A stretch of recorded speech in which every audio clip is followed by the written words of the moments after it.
I went to Mongolia. So Mongolia is a pretty remote place. One of our clients, Rio Tinto, has a major mine which they've been building for many years in the middle of the South Gobi Desert.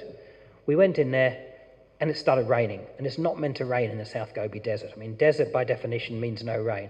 It rained, the aeroplane landed, let us off, took off, and the next aeroplane couldn't come in to meet us because the landing strip was gravel.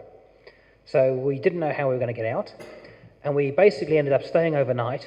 And about 3 o'clock in the morning, we were woken up by people to say, quick, there's a car, we're going to drive from here to an unpronounceable place, 5 hours away, where we're going to be able to get an aeroplane which will take us back into the capital. So we started off about 4 o'clock in the morning. The sun rose at about 5:30, and if you think you've been to some barren places in your life, this is unbelievable. I mean, we drove for 5 hours. All we saw in that whole 5 hours was about 200 wild camels, which flew in front of us at one stage. We're not on the road, so we're just on the desert. But the one other thing we saw was, in the middle of nowhere, this single nomad in his gur. Now, gur is a sort of Mongolian tent, and they're pretty substantial beasts.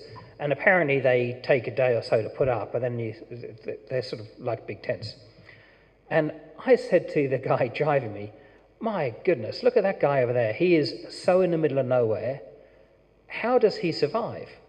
And he said, oh, it's actually very easy. The first thing he does when he sets up his tent is he puts solar paneling all over the roof, and it's sunny here all the time, and he runs a satellite phone and his internet, and one manages to watch the English Premier League and all of that sort of stuff there.